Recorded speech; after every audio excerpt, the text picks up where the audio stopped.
And that's because, like the Alfa we saw earlier, this car was designed to be as fat as Iggy Pop. Inside, there's no glove box and no carpets. The glass is just 3.5 millimeters thick, 1.5 millimeters thinner than the glass in normal cars, except in the back windows, where there's no glass at all. No lacquer is added to the carbon fibre trim to save 1.5 kilograms. The whole chassis weighs less than James May. The trimmings are titanium and the body is made from just 5 panels, which means less glue and fewer bolts are needed to hold it all together. All of this means that despite the bank of batteries and the fact it has 2 engines, this car weighs less than a Vauxhall Astra. That, of course, makes it economical. And fast. Really fast. Mind-blowingly fast.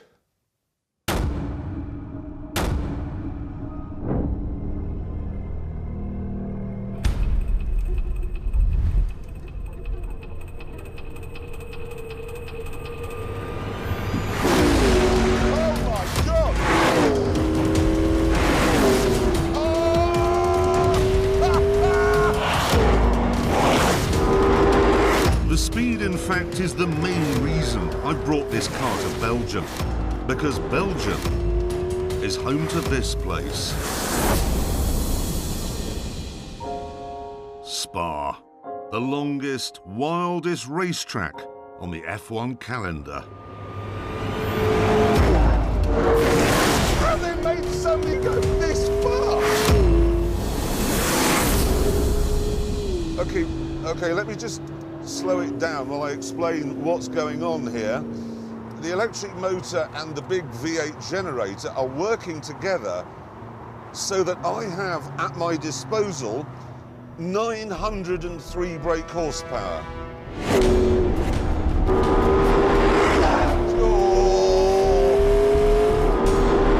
Obviously, I've driven a Bugatti Veyron that has more than that.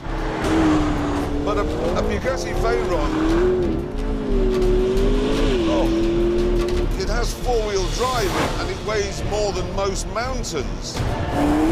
This is rear-wheel drive, and the only significant weight comes from the air passing over the body. Right, oh ruse. Flat in a Formula 1 car, not flat in this. Oh, they should have called this the Widowmaker. The throttle is a hyperspace button. Step on it, and you're gone. And yet somehow, even in this appalling weather, it got round all of the corners without crashing once. So how?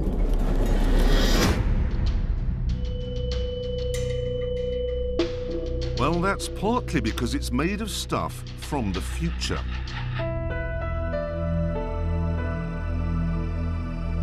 And partly because it's clever. It adapts, it moves around to suit its environment. As the speed climbs, the rear wing rises to generate more downforce. But as you go past 156 miles an hour, it starts to go back down a little bit. Otherwise, the weight of the air passing over it would be so enormous, it would break the suspension. Then you have the exhaust, which works with the rear diffuser to generate an area of low pressure into which the back of the car is sucked. The wheels are made from military-grade aluminium, the brake discs from a material that's only ever been used in the Ariane space program, and they're coated with something called silicon carbide. Apparently it's the hardest substance known to man, apart from dried Weetabix, obviously. And then the whole thing sits on 4 tyres that were designed and made by Pirelli. All of this means you really have the confidence to open it up.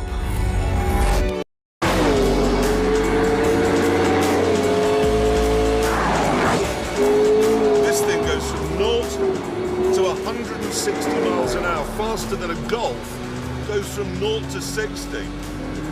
130, 140, 150, 160, 170, 180, 190. Bloody hell, fire! And as you hurtle round in a puddle of your own feces, gurning like an infant, the car is working on ways of going even faster.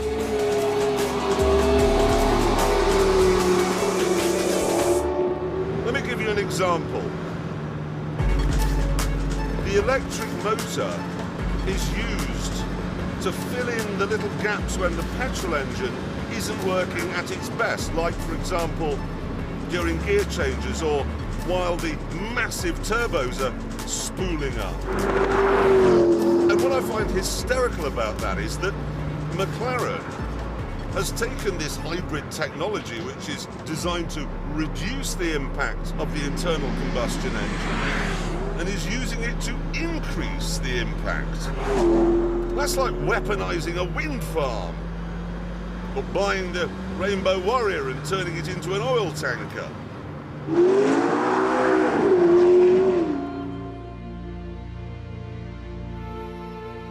For years, cars have all been basically the same, but this really isn't. It's a game changer, a genuinely new chapter in the history of motoring. In a town, it's as eco-friendly as a health food shop. On a motorway, it's comfortable and produces no more carbon dioxide than a family saloon. And on a track, it can rip a hole through time. And it's all been achieved using something that's been around for centuries. Brilliant British engineering. You could argue that it doesn't have the passion or the flair of a Ferrari, and I'd probably agree with you. But look at it this way. It was passion and flair that built the Leaning Tower of Pisa. And it was British engineering that built the plumb dead straight Westminster Abbey.